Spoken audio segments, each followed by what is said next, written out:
Whether you're looking for a Chevy car, truck, or SUV, go see my friends at Apple Chevy in Tinley Park. With over 500 new and used vehicles in stock, they have what you're looking for and at the lowest price possible. Go to applechevy.com.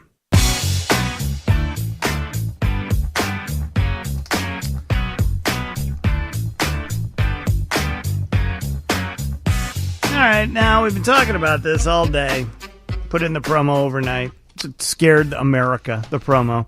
Did, really. Scared me. That's for sure. As the FDA has voted to approve what is being called female Viagra, but it's really not Viagra. It doesn't work in the same principle as Viagra. No, it's more of a mood thing, right, rather than a blood flow thing. Dr. Lauren Stryker is standing by. She is a very famous OBGYN. You know her, you love her from Northwestern. She's on the faculty there of the medical school and is a regular contributor to many television and radio programs, including Windy City Live here in Chicago. All right, now, Dr. Stryker. Yes.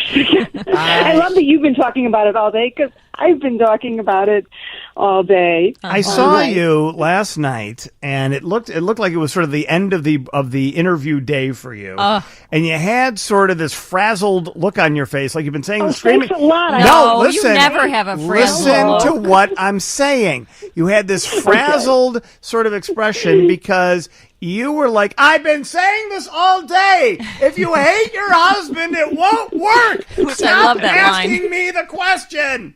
I love that line.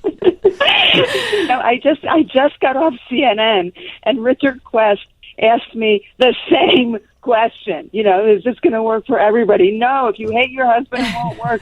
If sex hurts, it won't work. It's for a very, very specific woman. But for the woman who it is meant for, it actually will most likely work. Okay, who's it meant for? Yeah, who is it meant for?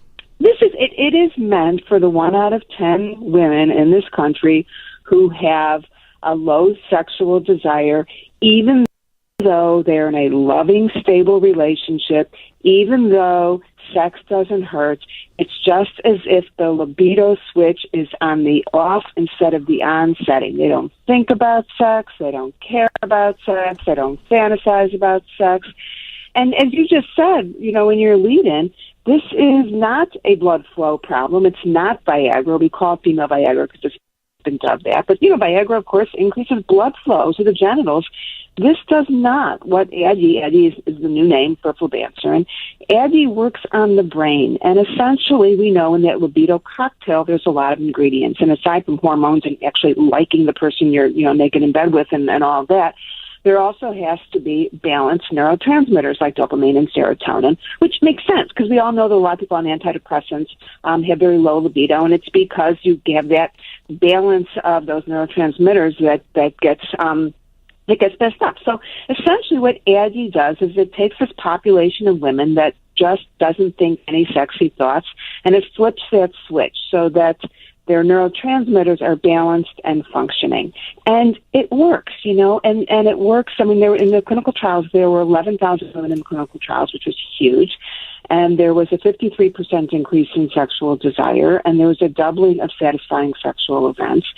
And in the clinical trials, they were very careful to only include women who were in loving relationships. I like how she rolled that right under there. Mm-hmm. Double the number of satisfying sexual events in that sort of way. Although I have found, and I see this is the problem. This is why you broke my heart last night while I was watching this on TV and I saw you.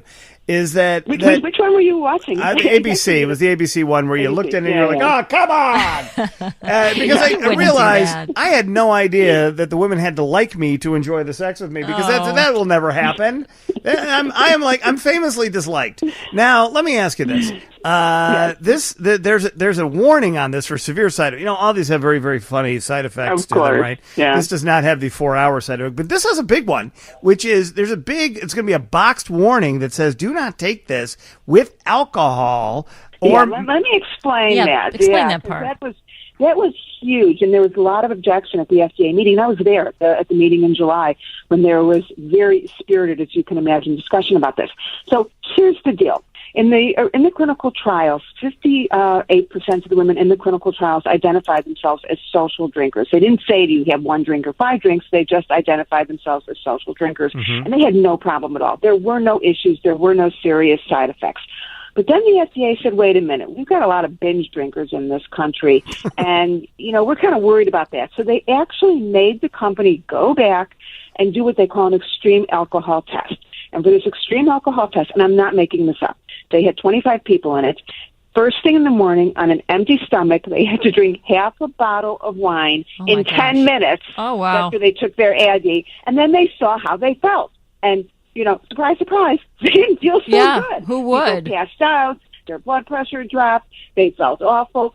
So based on that, the FDA said, well, we know that no alcohol is fine, and we know that a lot of alcohol is bad, and we don't know what the cutoff is, so therefore we're going to put this big block, this box warning. And keep in mind that there are hundreds of other drugs that also have this interaction with alcohol, whether it's sleeping pills or antidepressants or even antihistamines.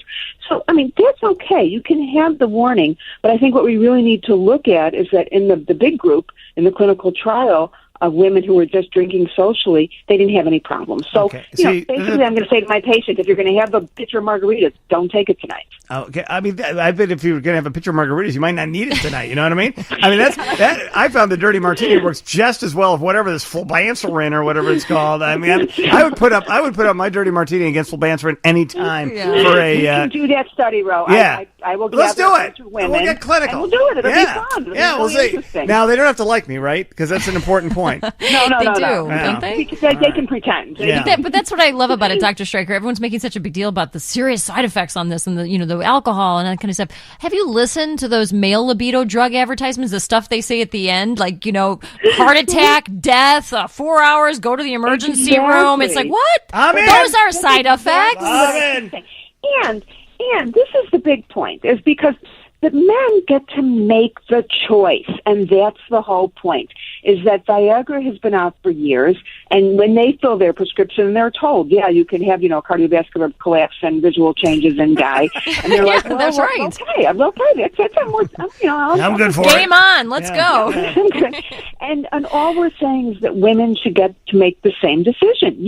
That I will tell the women that the most common side effects when they take AID are nausea and sleepiness and fatigue. That's why they're not having sex. That's it. Those are all the symptoms that I have heard. Years and years and years. Over the years ago. And it's not whatever. Hey, let me ask you a question. But at least people get should get to choose now, just like the guys get to choose. Okay, let me ask you a question. What's your question? All right. So now you got the. Do you like Viagra? Like a guy takes Viagra. And that particular drug, because there's a daily drug, but if you like Cialis or whatever for daily use, right? But Viagra is like a one-on, one-off kind of deal, right? So like on a hot Wednesday night, you're like, hey, we'll get a little something on, and then boom, you take the drug, right? So this is not the same. Do you have to take Addy every day? Every day, and it doesn't work right away. When you start to take it in the clinical trials, they really didn't see any effect for 2 to 4 weeks. So the good news with that is a lot of people will say, well, could it be abused? Could it be a date rape drug? And no, it's not like you can sneak this into someone's water at night and suddenly they're going to be, sex crazed. And it is a daily drug, and some people are concerned about that. But my feeling is that sexual desire isn't something you just have on the holidays. This is something that the idea is to make things normal, and I think people are just kind of missing that point. It's like if you give someone an antidepressant, you're not trying to induce a euphoria, you're just trying to make them feel normal. And normal people have occasional, if not, a few times a week, sexual fantasies, desires, and thoughts. So it makes sense that you would take it every day, because you're just trying to reproduce what's normal. These are for people who used to have a normal libido, and then something happens, something flipped that switch, and this is just giving them back the normal kinds of thoughts and fantasies that grown-ups are supposed to have. That's what I always said. What now? Well, yeah, but it is, but it scares people, And I think again, it's like anything else. It's about giving information, and there are a lot of people that are. So there's a very specific. I want to go back to this because you're a doctor who's going to be prescribing this. So a patient comes to you with very specific symptoms. of loss of sexual interest and libido. Totally. Right. And then you'll have like a series of questions that you will ask them. That's correct. That distinguishes them from hating their husbands. You got it. There's actually, now I've been doing this for a long time, so I'm used to asking those questions. But a lot of doctors aren't. So to help them out, and also for patients to kind of determine if there is, if they'd be a good candidate, there is something called the DSDS, the decreased desire screener, and it's like 5 questions. You go online. I have the link to it in my Everyday Health article, which is also on drstryker.com. You can link to it. And basically it's 5 questions that say, does sex hurt you? Do you have a nice relationship, or do you hate your partner? Do you have other issues? To really identify who's a candidate and who's not. Okay. All right. The truth is a lot of doctors are going to be stymied by this whole thing, and this is really going to help point them in the right direction. Okay. And so if you answer no to all those questions, you'd be a candidate, essentially, right? In general, yes. I mean, the first thing I say to someone is they'll say, boy, I have no libido.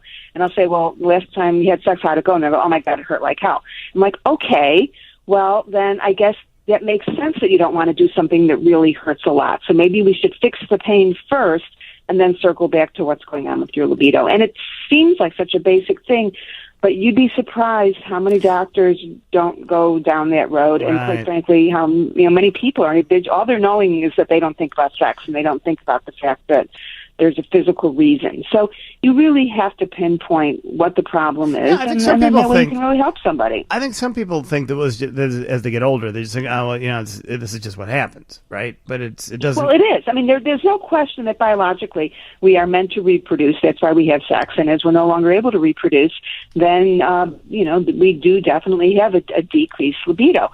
But the fact is that we're living a lot longer. We're living well past the age of reproduction. Mm-hmm. So are we trying to fool Mother Nature a little bit? You bet. Okay. But that's okay. Let me ask you a question. And I think that, yeah. Yeah. What's the oldest patients that you've treated that are still getting it on?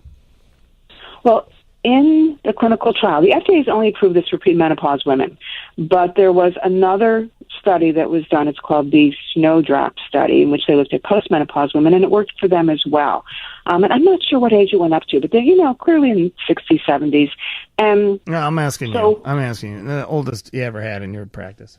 Oh, in my practice? Mm-hmm. Oldest. Oh, my God. I have women who are 90 who are still having sex. Oh, my God. That's great. I think that's wonderful.